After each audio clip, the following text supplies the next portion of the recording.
Dear students, today we will discuss about processing and analysis of data.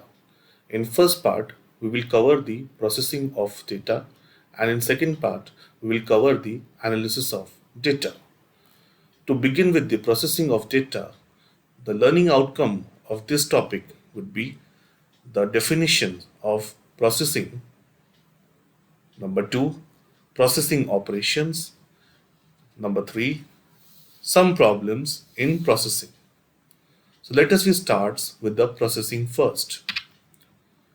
Processing, the data after collection has to be processed and analyzed in accordance with the outline laid down for the purpose at the time of developing the research plan. This is essential for a scientific study and for ensuring that we have all relevant data for making contemplated comparisons and analysis. So, technically speaking, processing implies editing, coding, classification, and tabulation of collected data so that they are amenable to analysis. Now, in our second learning outcome, we need to understand the processing operation. It begins with the editing, coding, classification, and tabulation. We have segregated these processing operation into the four parts. Again, I'm repeating: editing, coding, classification, and tabulation. To understand all in detail, let me begin with editing first. Editing of a data is process of examining the collected raw data, especially in surveys, to detect errors and omissions and to correct these when possible. As a matter of fact, editing involves a careful scrutiny of the completed questionnaire and or schedules. Editing is done to assure that the data are accurate, consistent with other facts gathered, uniformly entered, as completed as possible, and have been well arranged to facilitate coding and tabulation. Further, editing is divided into two parts. First is field editing, and second is central editing. Field editing consists in the review of the reporting forms by the investigator for completing, that is, translating or rewriting what the letter has written in abbreviated and or in illegible form at the time of recording the respondent's responses. This type of editing is necessary in view of the fact that individual writing styles often can be difficult for other to decipher. This sort of editing should be done as soon as possible after the interview, preferably on the very day or on the next day. While doing field editing, the investigator must restrain himself and must not correct errors of omission by simply guessing what the informant would have said if the question had been asked. On the other hand, central editing should take place when all forms or schedules have been completed and returned to the office.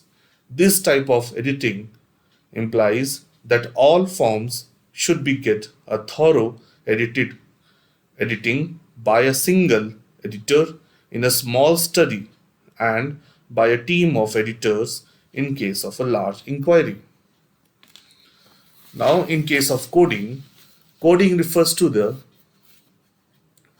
process of assigning numerals or other symbols to answers so that responses can be put into a limited number of categories or classes. Such classes should be appropriate to the research problem under considerations.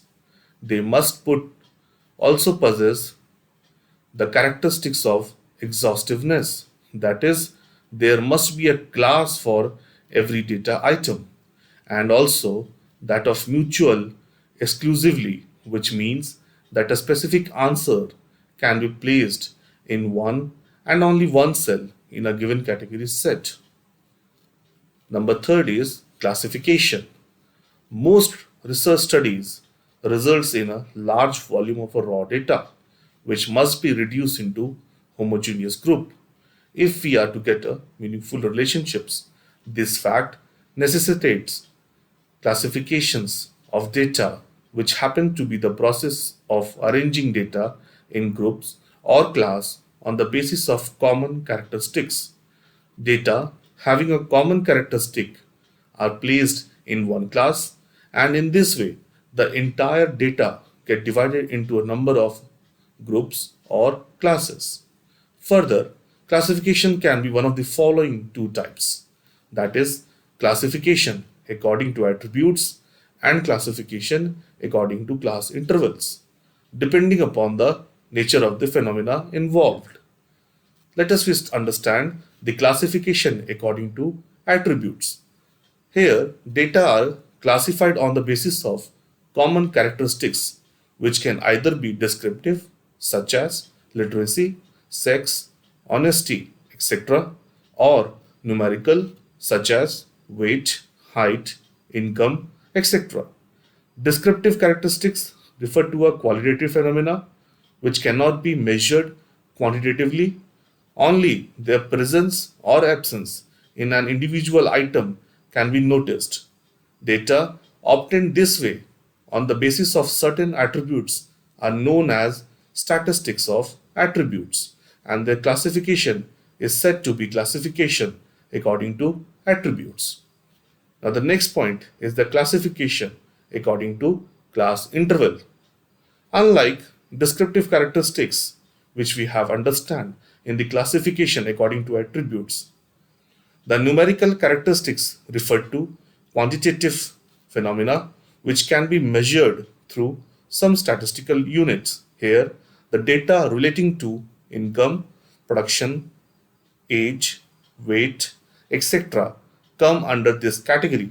Such data are known as statistics of variables and are classified on the basis of class intervals. For instance, person whose income say are within rupees 201 to rupees 400 can form one group.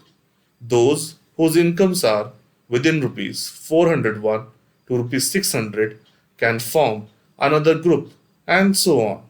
In this way, the entire data may be divided into a number of groups or classes, or what are usually called class interval. Number 4 point is tabulation. When a mass of data has been assembled, it becomes necessary for the researcher to arrange the same in some kind of concise and logical order. This procedure is referred to as tabulation. Thus, tabulation is the process of summarizing raw data and displaying the same in compact form, that is, in the form of statistical tables for further analysis. In a broader sense, tabulation is an orderly arrangement of data in columns and rows. Tabulation is essential because of the following reasons. The first one is it conserves space and reduces explanatory and descriptive statement to a minimum. Number two, it facilitates the process of comparison. Number three, it facilitates the summation of items and detection of errors and omission. And number four is it provides a basis for a various statistical computations. Now, as per our learning outcome number three, we are moving towards the problems in processing. So, we can take up the following two problems of processing the data for analytical purposes. The first one is the problem concerning don't know or decay responses, and number two is use or percentages. So, in case of the don't know responses, it happens usually while processing the data, the researchers often comes across some responses that are difficult to handle. One category of such responses may be don't know response or simply decay response. When the decay response group is small, it is of little significance, but When it is relatively big, it becomes a matter of a major concern, in which case the question arises: is the question which elicited decay response useless? The answer depends on 2 points. For example, the respondent actually may not know the answer, or the researcher may fail in obtaining the appropriate information. So this way the first problem has been occurs in processing. In case of use or percentage are often used in data presentation, for they simplify numbers, reducing all of them to a 0 to 100 range. Through the use of percentage, the data are reduced in the standard form with base equal to 100, which fact facilitates relative comparison. So, guys, we have understood the processing of data in detail by covering the definition, by covering the classifications, and the problems in processing. In our next part, we will discuss about the analysis of data in detail. Thanks for watching this video.